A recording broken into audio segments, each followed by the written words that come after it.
Ayaw po niyang aminin yon, wala raw po siyang kinalaman kung ang pag-uusapan ay yung paglilista.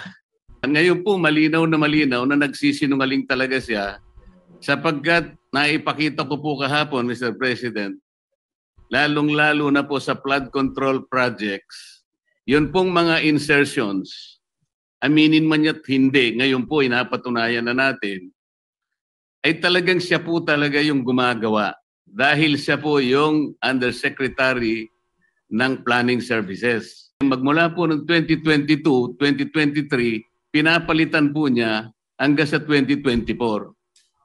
Ayaw po niyang aminin na siya po ang may kinalaman noon. At meron pong nag-text sa akin sa magitan ng emissary, ng abogado ng Diskaya, Mr. President. Meron po palang isang congressman, kanina pong nag-hearing sila, nakausap yung abogado ng Diskaya. Kailangan, meron kayong matukoy na senador sapagkat makokontempt kayo. Of our flood-stricken countrymen into living hell. It is time to give them what they rightly deserve. Thank you, Mr. President.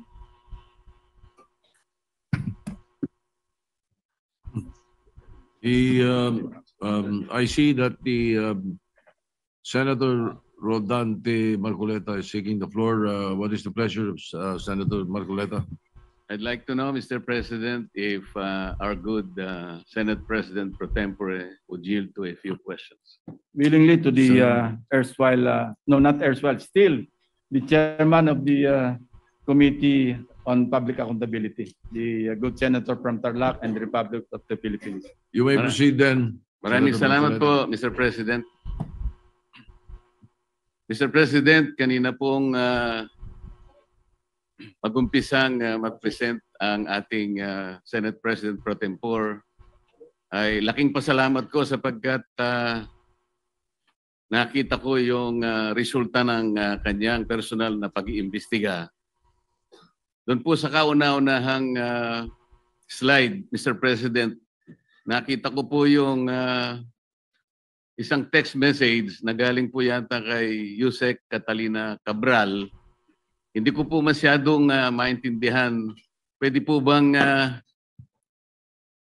pakikwento po ninyo, Mr. President, ano po ba yung pinanggalingan noon? Ang pinanggalingan po, nag-congratulate siya sa ating nakaupong Senate President. But this message was sent through the staff of our Senate President, Mr. President. Ang sinasabi doon, congratulations po, no? That was after July 1. After proclamation 1st. Or after oath-taking, Mr. President? After the oath-taking, if I distinctly remember. So dahil siguradong panalo na po tayo, kayo rin po, dahil nag-oath-taking na tayo, nag-message kagad yung Undersecretary Cabral sa kanyang staff at sinasabi, congratulations, baka mo merong ako may...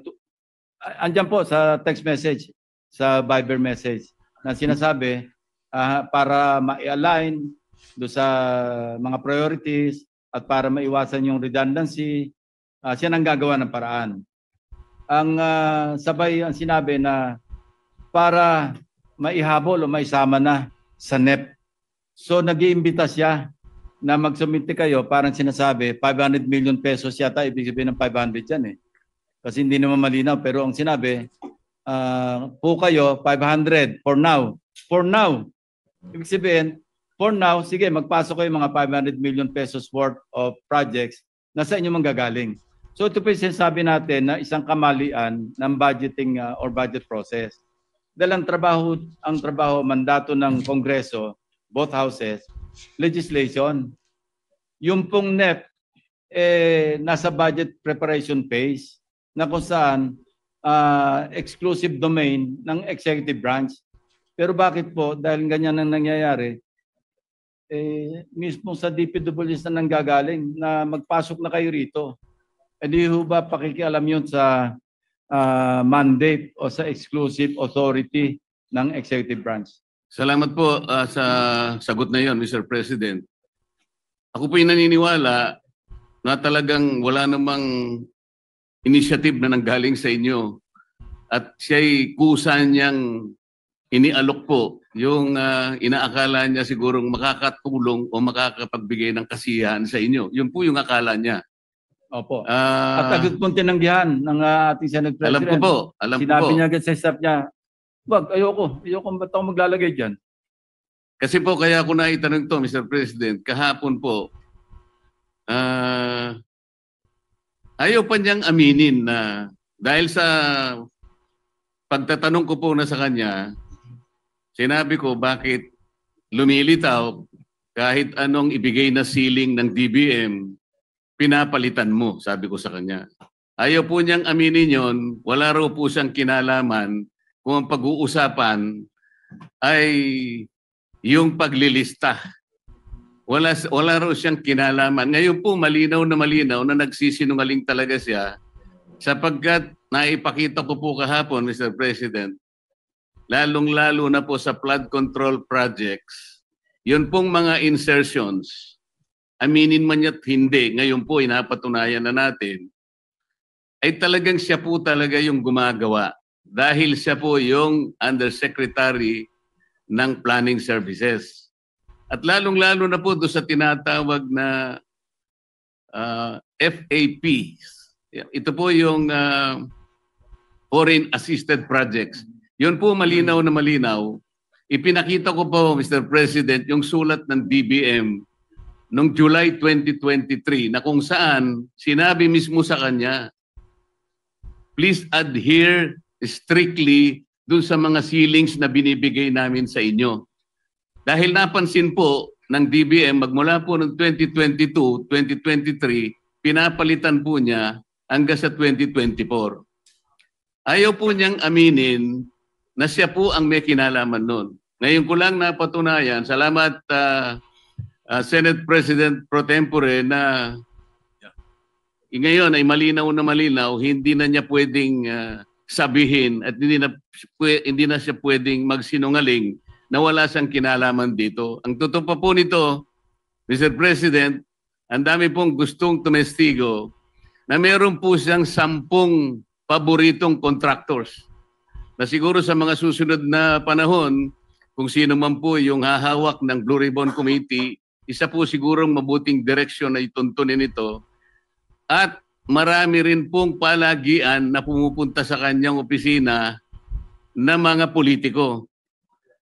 Gusto ko pong pasalamatan ng ating Senate President Pro Tempore sapagkat mukhang yun pong mga kawani o mga opisyalis ng DPWH na matutuntun na natin at alam ko po na talagang tatagos ito hanggang sa former Secretary ng Department of Public Works.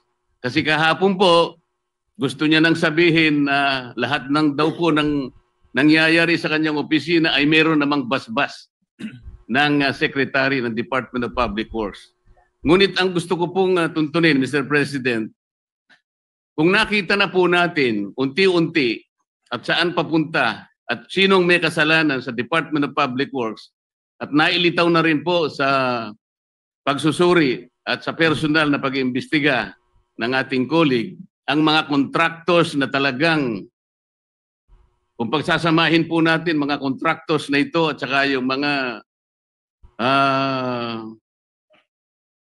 opisyalis na nabubunyag ngayon, siguro po yung salitang walang o halang ang kaluluwa ay is an understatement. Ang gusto ko pong malaman ngayon, bakit po kaya sila ganun kalakas ang loob? Bakit parang hindi na po milyon eh? Bilyon-bilyon na po ang naipatatalo at hindi naman po nila pera yon, pera po ng taong bayan. Mr. President, ganun po ba kaya kalakas ang loob nila na sila-sila lang, mga contractors at saka yung mga opisyalis na yon? Wala po kayang mga politiko sa loob, sa likod nila? Sana po matukoy yung tunay na mga proponents para po yung walang kasalanan ay hindi po nadadamay. Mahirap po na magbanggit sila ng pangalan dahil ito pong nagbabanggit ng pangalan ngayon ay galing lang sa amin kahapon at napatunayan ngayon na bilyon-bilyon ang ginagasta at magdadamay siya. At meron pong nag-text sa akin sa magitan ng emissary ng abogado ng Diskaya, Mr. President. Meron po palang isang congressman, kanina pong nag-hearing sila, nakausap yung abogado ng Diskaya.